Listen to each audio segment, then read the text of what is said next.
and doing a fantastic job. Everybody, every report I've gotten is what a great job he did, and I'm not at all surprised when I hear it. We had to support him, and we supported him as soon as I heard the name. But he was a fantastic prime minister, and he's doing a fantastic job. An even tougher job. Which is tougher, being the prime minister of Netherlands or?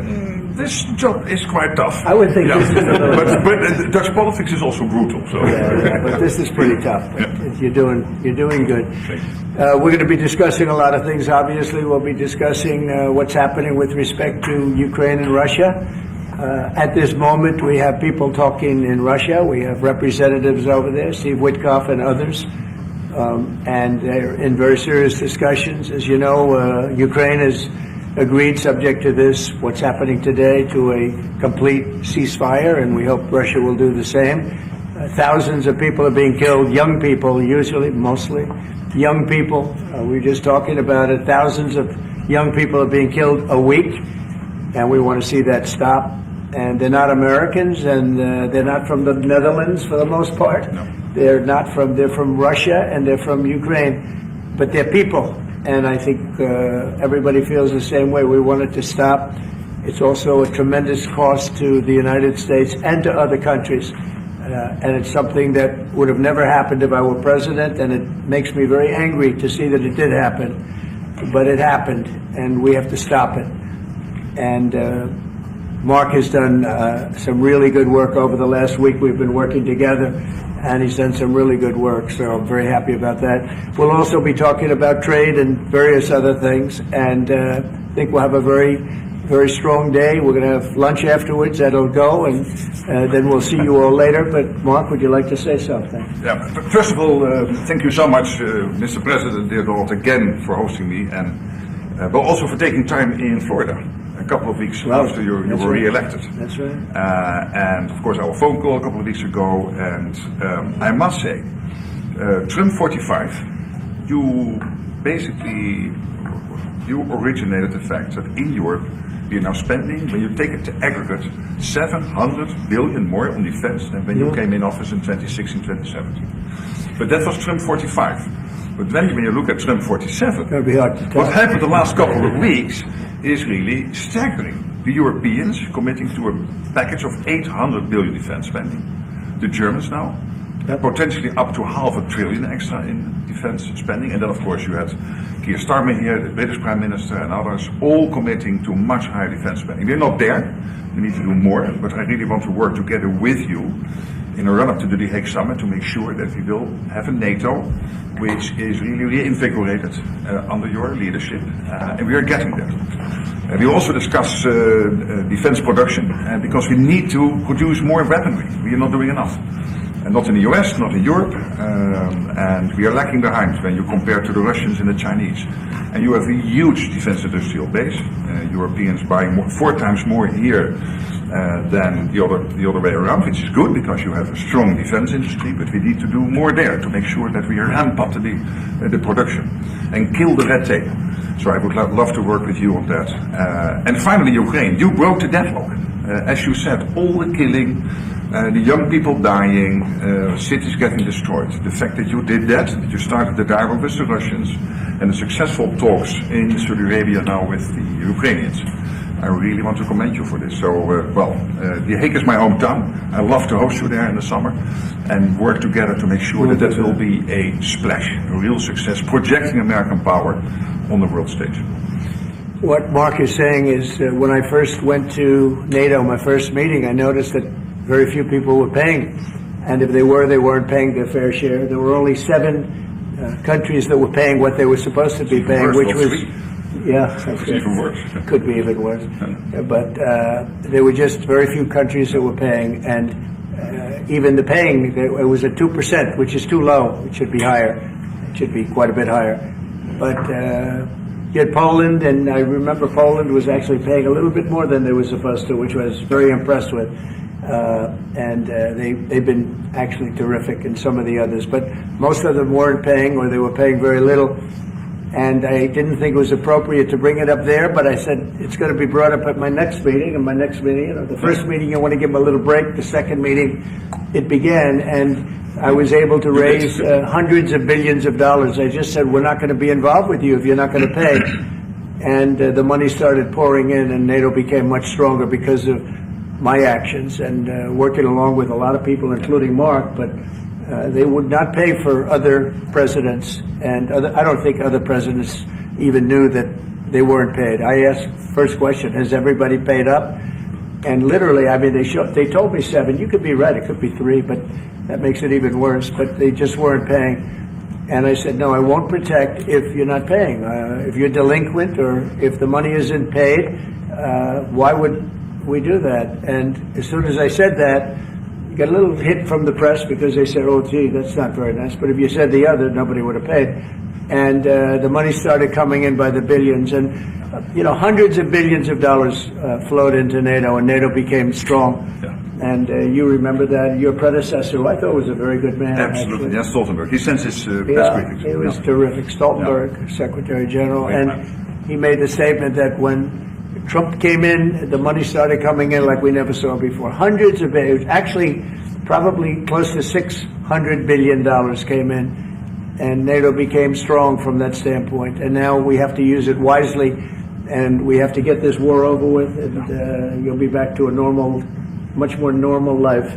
And maybe we're close. We're getting words that things are going okay in Russia, and it doesn't mean anything until we hear what the final outcome is. But they have very serious discussions going on right now with President Putin and others, and hopefully they all want to end this nightmare. It's a nightmare. It's a horrible thing when you look. I get pictures every week. They give me the pictures of the battlefield, which I almost don't want to see. It's so horrible to see young people laying arms and legs and heads laying all over the field. It's the most terrible thing that you'll ever see. And it's got to stop. These are young people with mothers and fathers and sisters and brothers and friends, and it's got to stop. So we hopefully are going to be in a good position sometime today to have a good idea. We'll have we know where we are with Ukraine, and we are getting good signals outside of Russia as to where we are with Russia. And hopefully they'll do the right thing. It's really humanity. We're talking about humanity. We're not talking about the money. But then you add the money to it, and hundreds of billions of dollars is being spent and really wasted so unnecessarily. It should have never happened. So it's an honor to have you here. They picked a great gentleman. I'll tell you, I was so happy to hear, because you had somebody. Stoltenberg was really good, and you have somebody that's going to do an incredible job. And I was so much in favor of you. You have no idea. They had another person that I did not like. I was not happy. And I think I kept him from, you know what I'm talking about. I said, this is the right man to do it.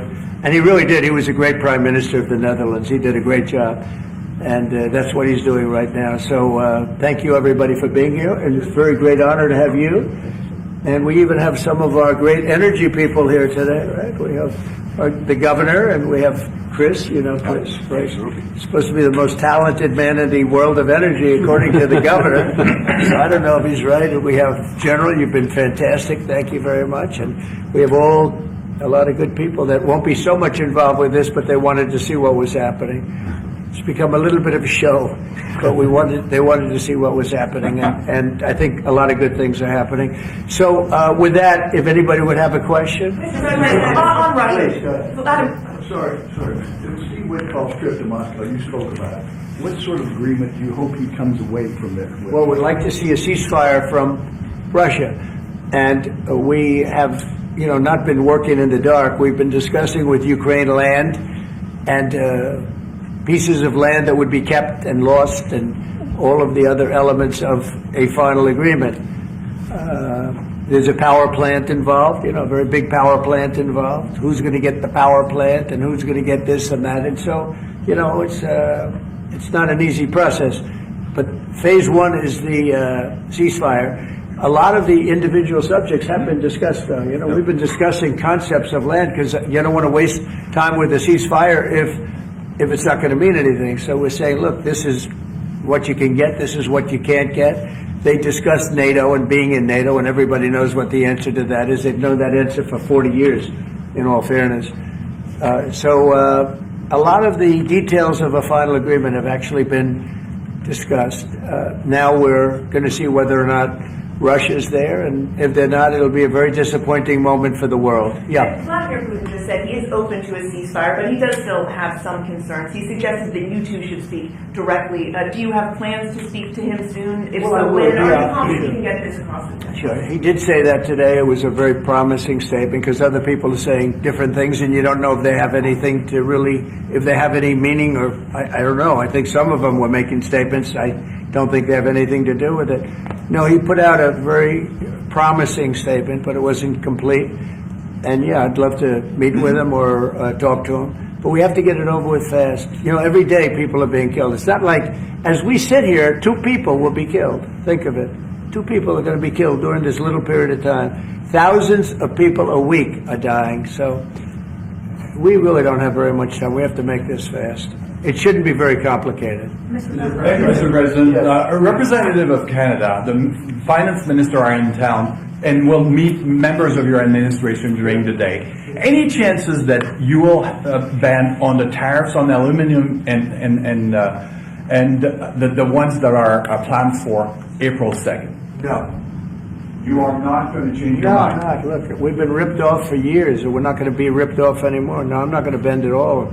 Aluminum or steel or cars, we're not going to bend. We've been ripped off as a country for many, many years. We've been subjected to costs that we shouldn't be subjected to. In the case of Canada, we're spending $200 billion a year to subsidize Canada. I love Canada. I love the people of Canada. I have many friends in Canada. The great one, Wayne Gretzky, the great. Hey, how good is Wayne Gretzky? He's the great one. But we have, I know many people from Canada that are good friends of mine. But, you know, the United States can't subsidize a country for $200 billion a year. We don't need their cars. We don't need their energy. We don't need their lumber. We don't need anything that they give. We do it because we want to be helpful, but it comes a point when you just can't do that. You have to run your own country. And to be honest with you, Canada only works as a state. It doesn't. We don't need anything they have.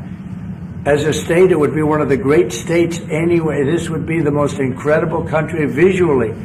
If you look at a map, they drew an artificial line right through it between Canada and the U.S. Just a straight artificial line. Somebody did it a long time ago, many, many decades ago, and makes no sense. It's so perfect as a great and cherished state. Keeping "O Canada," the national anthem. I love it. I think it's great. Keep it. But it'll be for the state, one of our greatest states. Maybe our greatest state.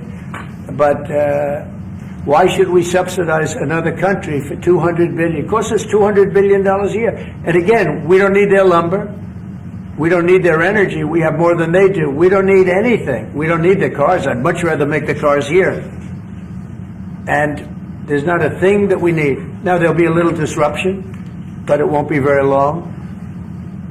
But they need us. We really don't need them. And we have to do this. I'm sorry. We have to do this, yes. Mr. President, Yeah. you have made it very clear that NATO needs to step up, although great progress has been made in the first mandate. How do you envision this new transatlantic? Are you talking about NATO stepping up? Well, NATO is stepping up for this man. This man is a man that only knows how to step up. And we have the same goal in mind. We want the war ended. And he's doing his job. He only knows how to do a good job. That's one thing. That's why I fought for him to get that job. Because they had some other candidates that I'll tell you would not have done a very good job. I need this part of the move for my family. We're gonna get you a clip. We're gonna get him a clip of that little last statement. The rest of the statements he doesn't care. So how does this new transatlantic cooperation, how do you envision it? Well, that's one thing. I mean, you know, we're on the other side of the ocean. And they're right there. And yet, we're in for $350 billion because of Biden. And they're in for $100 billion. So it's a big difference. and it's unfair. And I said, you have to equalize. They should equalize. They should have. It should have never happened where Biden just gave this money away. Now, as you know, we have an agreement with Ukraine on the rare earths and other things, and that'll get us something back, a lot back. It'll get us our money back. We're not doing it for that, though. I'm just doing this to get the war stopped. I'm doing it really to save lives, but at the same time, we were treated very unfairly, as we always are by every country. And we're in for very substantially more than the European nations are in for, and that shouldn't be. You know, they're much more affected by it than we are, because we do have an ocean in between. But I don't know. I think good things are going to happen. I really do. I think good things are going to happen. I do say, we were talking before, and Mark was very nice. He said, if you would get involved, there would be you'd just be going on. This thing would have gone on for a long Breaking time. a deadlock. It was crucial. Yeah, we broke a deadlock. We did break a deadlock. I hope it's meaningful. Yes, did you have one? Yeah. Yes, sir. Thank you, Mr. President. Amanda Head with Just the News. On the southern border, you've got DHS and ICE who are reporting that there was a little bit of fudging of numbers during the Biden administration on both the catch and the release side with respect to reporting the number of illegals coming into the They country. cheated on the numbers. The numbers were. I love that question. Who are you with? Just the News, Amanda Head. Very nice. That's good. That's Do you good. know how many of those are criminal illegal aliens? Many And of Biden's out of office. Alejandro Mayorkas, who could No, tell the Biden difference? fudged the numbers. The numbers were totally fake. And he gave fake numbers. I knew they were fake. Everybody knew they were fake. But now it came out. And terrible what they did. That administration was a horror show for this country. Can you hold anyone accountable? Well, I don't know. They gave phony numbers. And phony numbers are a very bad thing to give. But I'm not sure about that. I don't know how it would play. We want to get it straightened out. We're after many, many bad people that were let into our country, and Kristi Noem and my friend Homan. How good is Tom Homan doing, right? And they're after him, and you see they're taking him out in record numbers. Gang members, gang leaders, drug dealers. There's a problem the Netherlands does not have. The Netherlands never had this problem. If you'd like to take it, I could deliver some people. I could deliver some nice people to the Netherlands if you'd like. I'm not sure. No, what he did to this country, letting 21 million people flow through an open border. Many of those people were hard criminals from prisons and jails, from mental institutions, and I always say insane asylums, because they were seriously deranged. And they're here from, not South America, from all over the world. From South America, but from all over the world. And it's so sad. You'd say, why would anybody do this? Why? Yeah, go ahead. And one more, there's some new internal Democrat polling that doesn't look great for Democrats, but it also has 54% unfavorability for Republicans in swing states and battlegrounds for the midterms. Do you consider those voters capturable for Republicans? Yeah, well, we did. You know, I won every swing state, as you know, by a lot. And I won the popular vote by a lot. And we won the counties. If you look at the counties and district plan, we had 2,725, and they had 501. That's why the map is all red. So we had a great thing. Yeah, I think winning from the Democrats, if you look the other night, I made a speech, and I introduced two young ladies who were killed, viciously, violently killed. Young, unbelievable, both outstanding people. They were killed by illegal aliens. And the Democrats wouldn't get up and applaud. The mothers were, inconsolable. They were crying, and everybody was crying. The Democrats sat there with stone faces. They didn't clap. They didn't stand. They didn't do anything. We had a young man with very serious cancer. His dream is to be with the police department someday. And he was introduced. They didn't even clap. They were disgusting, frankly. They were disgusting. There's something wrong with them. They're deranged. They're deranged, like Jack Smith. They're deranged people. And I never saw anything like it. I'm standing up and I introduced the mother and the parents of these two young girls that were just recently essentially killed, violently killed. And the Democrats are like this. It's so sad. And I saw this morning where one of them is pretty well known, one is arguing, fighting like crazy over men being able to play in women's sports. I said, I thought that was tried. I thought that was about a 95%, I think it's a 95% issue. But in a way, I want them to keep doing it because I don't think they can win a race. I tell the Republicans, I said, don't bring that subject up because there's no election right now. But about a week before the election, bring it up because you can't lose. And everything's transgender this, transgender that. They have bad politics, but one thing, they stick together. I wish, and the Republicans stick together mostly, but we have a couple that are grandstanders. You always have grandstanders in life. But the Democrats, they have grandstanders, but when it comes to a vote, they do stick together, right? Sure. It seems like they'll stick together on the shutdown. Will that hurt Democrats going into midterms? Well, if they do a shutdown, and ultimately that might lead to very, very high taxes, because we're talking about a shutdown, we're talking about getting to work immediately on the greatest tax bill ever passed. That was the one we did. It was a renewal, and it's an addition to it. And we're going to cut people's taxes. And if we don't open, the Democrats are stopping all of these good things that we're providing. We're providing the greatest package of benefits that this country's ever provided. The biggest part of that's going to be tax cuts for the middle class and for businesses, small businesses, employers, people that hire people in jobs.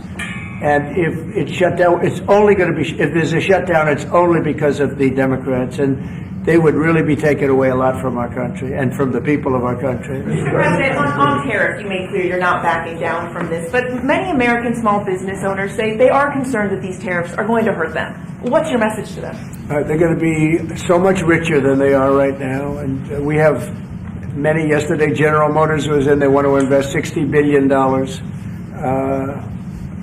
The people from Facebook were in yesterday. They're going to invest $60 billion by the end of the year. Other people are talking about numbers. Apple, as you know, a few days ago announced $500 billion investment. They're going to build their plants in the United States, which, as you know, almost all of their plants are in China. Now they're building in the United States. Look, the reason is two things. Number one, the election, November 5th, and the other thing is tariffs. I think probably in that order.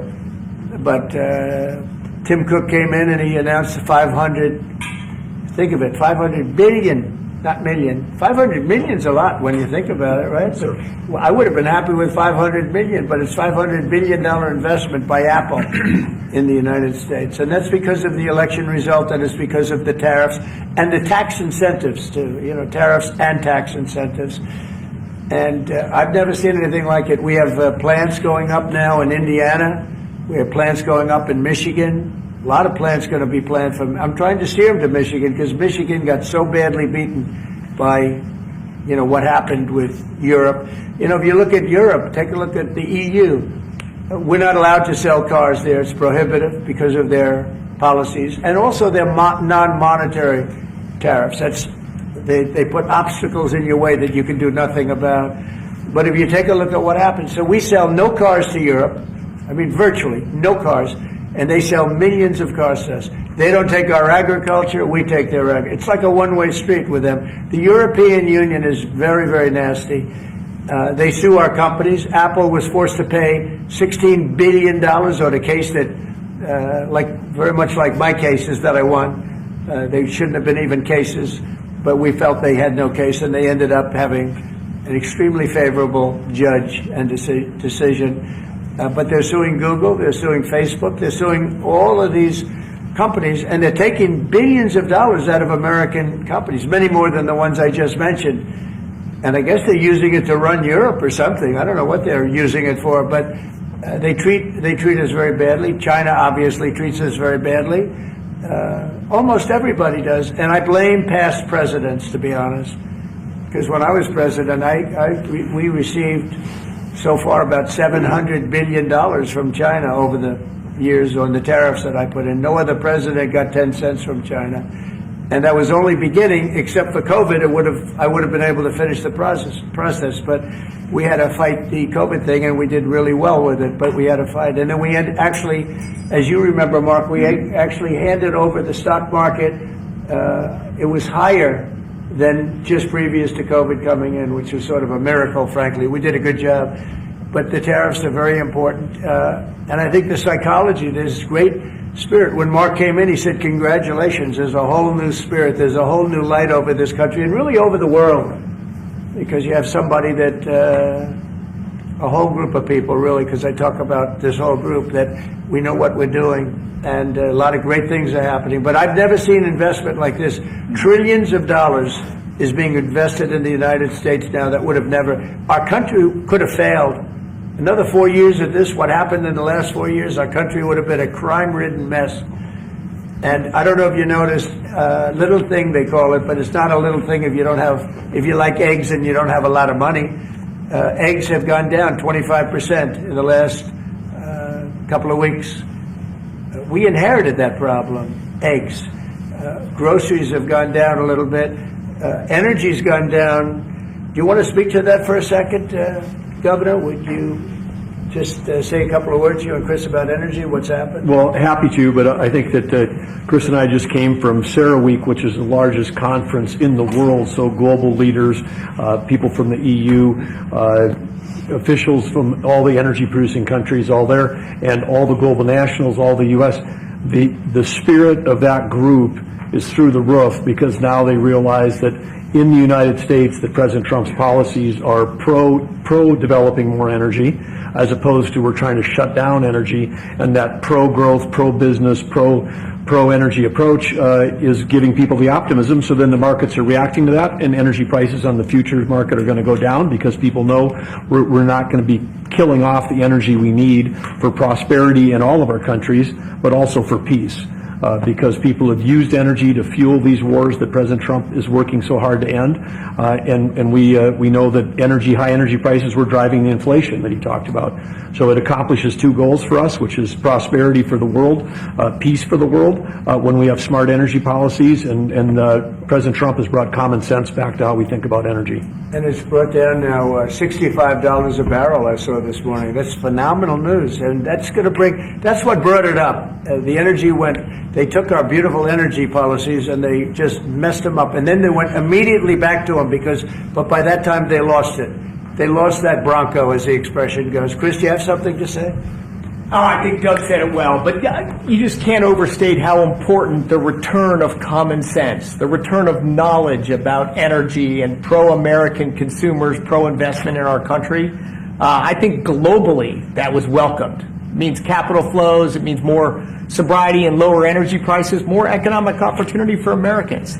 So yeah, it elated atmosphere at a global energy conference. Well, we're working on one project. It should be very easy. It's a pipeline going through a small section of New York. New York's held it up for years, actually. For years, they've wanted to do it for years and years. And it will reduce the most expensive energy almost in the world is in New England, because they have no way of getting it there, because it's been held up by New York. And the whole of New England and Connecticut and New York, the energy prices are through the roof. And this one pipeline will save per family $2,500 just on heating, and another $2,500 on everything else. So the energy, by just a simple pipeline going through an area that wants it, an area that's not a rich area, it's actually a very poor area, will create jobs and everything else. And it's going to be way underground. Nobody's going to see it. Once they fill it up, nobody's going to see it. Nobody's going to know it's there. And families in New York and Connecticut and New England are going to save $5,000 a family. Think of that. Because right now they have the highest energy prices maybe in the world, they say. New England is a disaster. So we're working on that. In fact, the governor's coming in, Governor of New York, Kathy Hochul, who's a very nice woman. She's coming in tomorrow morning at 9 o'clock to meet me on that and other things. Not only that, but other things. So I hope we don't have to use the extraordinary powers of the federal government to get it done, but if we have to, we will. But I don't think we'll have to. I can tell you Connecticut wants it, and all of New England wants it. And who wouldn't want it? And it's also jobs on top of everything else. So that's going to be very exciting. So we're meeting with the governor tomorrow morning. Mr. President, one more question. Thank you, Mr. President. Greenland. What is your vision for the potential annexation of Greenland and getting them potentially to... Well, I think it'll happen, and I'm just thinking, I didn't give it much thought before, but I'm sitting with a man that could be very instrumental. You know, Mark, we need that for international security, not just security, international. We have a lot of our favorite players, cruising around the coast, and we have to be careful. And we'll be talking to you. It's a very appropriate, really a very appropriate question. There's an Thank issue you in the very high much. north, so the Arctic. So what you did. So when it comes to Greenland, yes or not joining the US, I would leave that outside for me this discussion because I don't want to drag NATO in that. But when it comes to the high north and the Arctic, you are totally right. The Chinese are now using these routes. We know that the Russians are rearming. We know we have a lack of icebreakers. So the fact that the outside Russia, there are 7 Arctic countries working together on this under US leadership is very important to make sure that that region, that part of the world stays safe. And we know things are changing there and we have to be there. Well, we just had an election there the other day. Do you see a referendum, a plebiscite, where the people of Greenland would be in a position to decide if they want to become part of the United States? Yeah, it was a good election for us, as you know. It was not a referendum. It wouldn't be called that. It was an individual election. But the person that did the best is a very good person, as far as we're concerned. And so we'll be talking about it, and it's very important.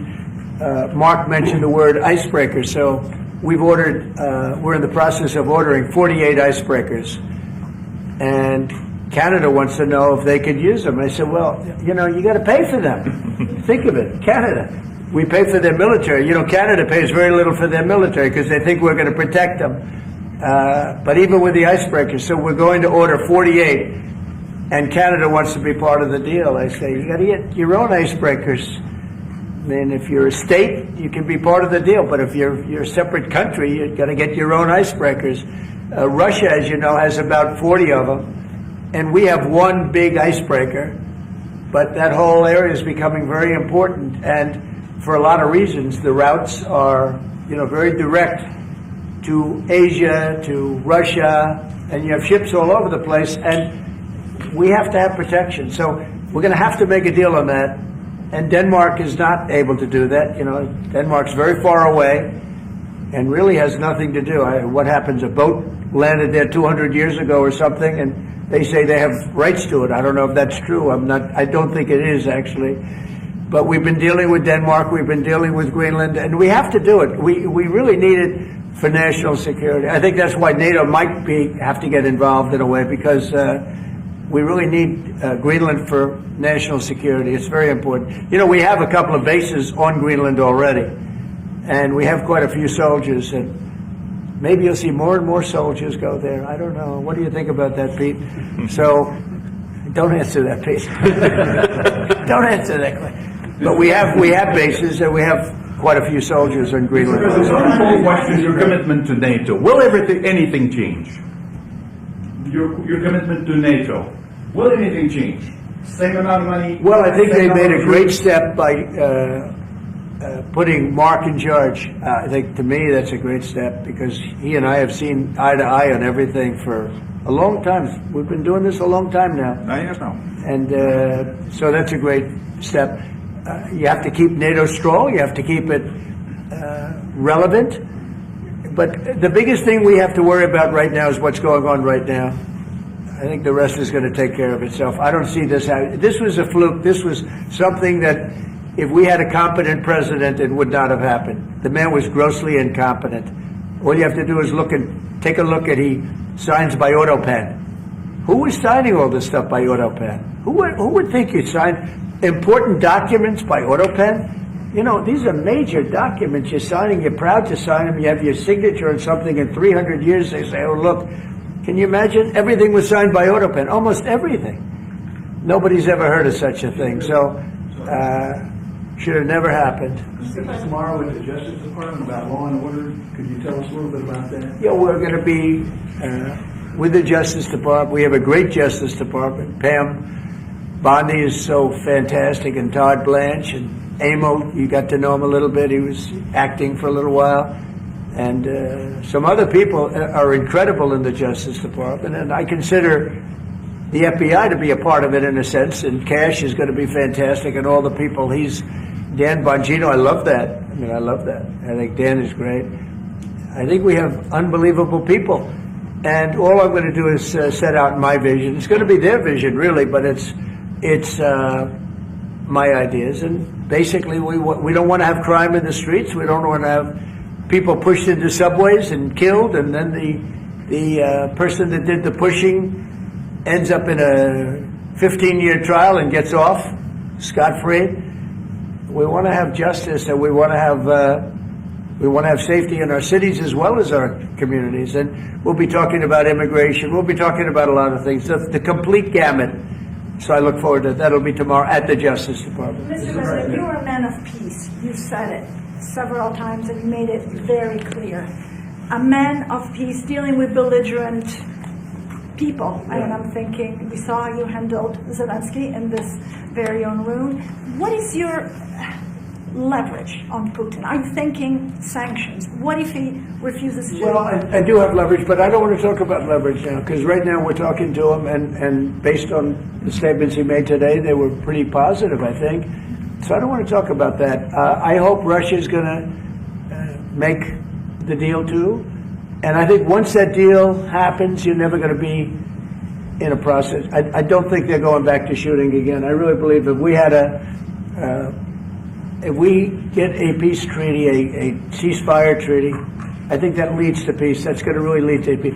I don't think anyone wants to go back. They've been doing this for a long time, and it's vicious and violent. And I think if President Putin agrees and does a ceasefire, I think we're going to be in very good shape to get it done. We want to get it over with. That's why it was very important what I instructed everybody, including Steve, what we're looking for, to discuss concepts of land, concepts of power plants, because it's complicated. You know, you have you're sort of creating the edge of a country.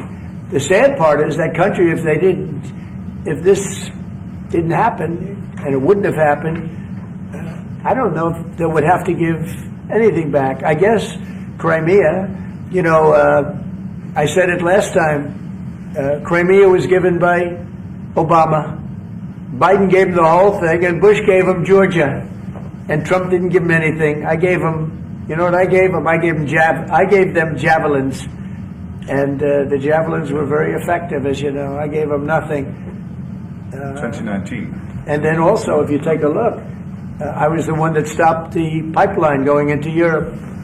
It was totally stopped. Nord Stream 2, nobody ever heard of Nord Stream 2 before I came along. But I got along very well with President Putin. I got along with most of them. I get along great with President Xi. I got along great with Kim Jong-un. I got along great with all of them.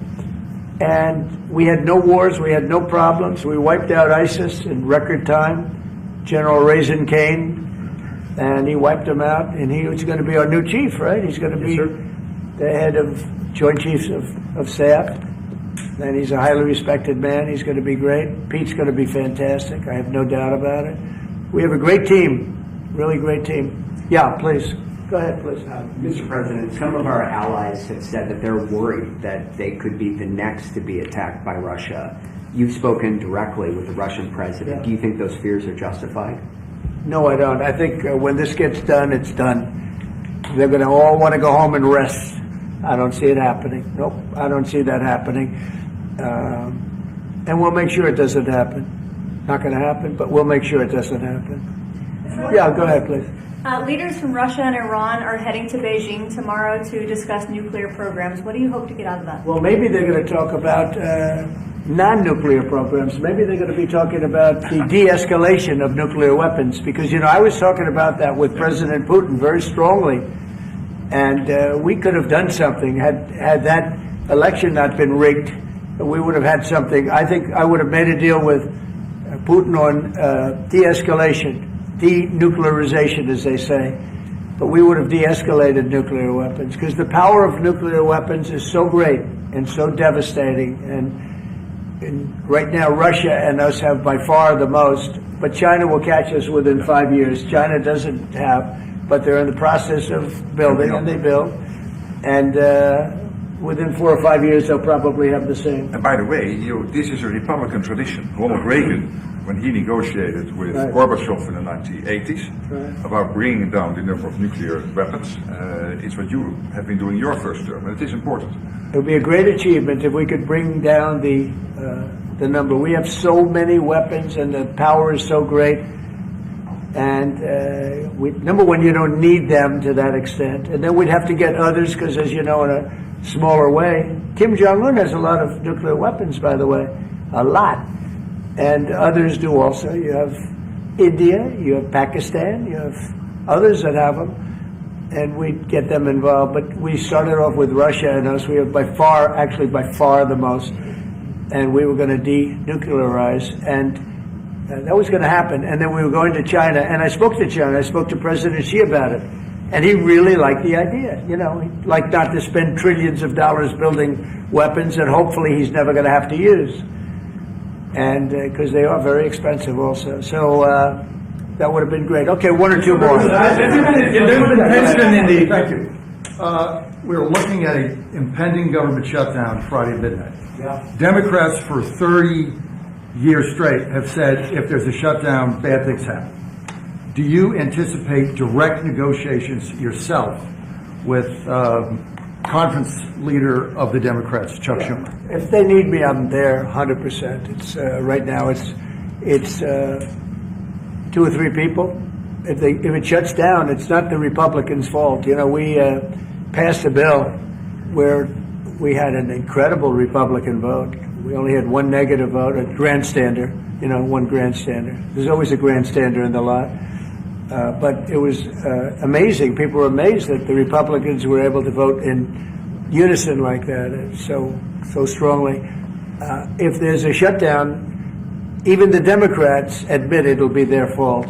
And I'm hearing a lot of Democrats are going to vote for it, and I hope they do. This is an extension. But ultimately, we want to vote for one big, beautiful bill where we put the taxes in, we put everything in. We're going to have big tax cuts. We're going to have tremendous incentives for companies coming into our country and employing lots of people. It'll be, I called it, in a rare moment, one big beautiful bill. That's what I like, and it seems to be that's where they're heading.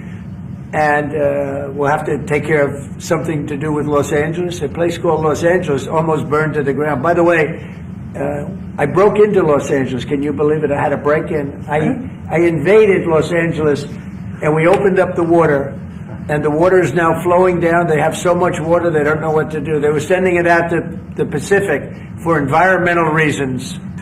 Okay, can you believe it? And in the meantime, they lost 25,000 houses. They lost, and nobody's ever seen anything like it. But we have the water. I'd love to show you a picture. You've seen the picture. The water is flowing through the half pipes. You know, we have the big half pipes that go down. 25 years ago, they used to have plenty of water, but they turned it off for environmental reasons. Well, I turned it on for environmental reasons and also fire reasons. But and I've been asking them to do that during my first term. I said, do it. I didn't think anything like could happen like this, but they didn't have enough water. Now the farmers are going to have water for their land, and the water is in there. But I actually had to break in. We broke in to do it because we had people that were afraid to give water. They were, in particular, they were trying to protect a certain little fish. And I said, how do you protect the fish if you don't have water? They didn't have any water, so they're protecting a fish. And that didn't work out too well, by the way. So they have a lot of water going down throughout California, all coming out from the Pacific Northwest, even some from Canada. Thank you, Canada, very much. I appreciate it. Next thing you know, they'll want to turn the water off. They want to charge us for the water. But it comes up from the Pacific Northwest, and it's a beautiful thing to see. I mean, it is brimming with water. Now, if they would have had that done, you wouldn't have had the damage because the fire would have been put out. The fire hydrants would have been loaded. The sprinklers in people's living rooms and bedrooms would have been loaded up with water. They had no water. The government makes them put sprinklers, and they had no water in the sprinklers because they had no water. So the water is flowing, and we're going to have to give a lot of money to Los Angeles to help them. And the Democrats are going to want to do that. So that's the one thing different. And frankly, I think that makes it a lot easier. But one of the big thing is we have the big, beautiful bill. We got to get that done. And that will put our country in a position like it's never been. It's a reduction of taxes. It's tremendous incentives for companies to come from all over the world into our country. It's great environmentally. But it's not this environmental scam that we went through, that we all went through. It provides for everything. It's a big, beautiful bill, and I hope we can get it approved, and that'll be next. But in the meantime, we have the continuing resolution, and the Republicans have approved it, and now the Democrats have to approve it, and I hope they will. And I think a lot of them, I can tell you, they want to. I've spoken to some of them. They really want to. Their leadership may not want them to. And if it closes, it's purely on the Democrats. One more? On Korea, sir, we've seen tension increasing in the peninsula. You've talked about Kim Jong-un. Do you have any plans of re-establishing the relationship you had during the first mandate? Well, I would. I had a great relationship with Kim Jong-un, North Korea. If I wasn't elected, if Hillary got in, you would have had a nuclear war with North Korea. He expected it. He expected it. And they said, oh, thousands of people. No, millions of people would have been killed. But I got in. We went to Singapore, we met. We went to Vietnam, we met. We got along really good. We had a very good relationship. And we still do. We still do. You don't have that threat that you had. I mean, look, when I was running the first time, it looked like there was going to be a war with North Korea. You know that better than Tensions anyone. were high. Yeah. And Everybody it started off. was startled that you Yeah. invited him for talks. Right. But you did. It started off very rough, and he wouldn't meet with Obama, wouldn't take his calls. I said, how many times did you call? They called a lot. He wouldn't take their call. He told me I wouldn't take his call. But with me, it did start off rough, if you remember. Very rough, actually, very nasty. That was in Singapore. And yeah, but then, no, before that, then it stopped. The rhetoric was extremely tough. It was. You was a little bit. UN, I remember. Yeah, that's right. It was a little bit dangerous. And then we met. They asked for a meeting, and then we met. And the meeting caused the Olympics, which was in South Korea, to become a tremendous success. Nobody was buying tickets for the Olympics because they didn't want to be nuked. And I met, and not only did the Olympics become successful, but North Korea participated in the Olympics. His sister visited. It was an amazing thing. And that was something that was an achievement of the Trump administration, great achievement. And so I have a great relationship with Kim Jong-un, and we'll see what happens, but certainly he's a nuclear power. Okay? Thank you very much, everybody. Thank you. Thank you very much. Thank you very much. You spent more time with the nest than your predecessor. It's really no. Well, I would say You just passed the threshold. I think just now I spent more time with the rest 4 years. Well, they asked me questions, and you'd have 5 guys and grab them and hold on. If they ever did that with me,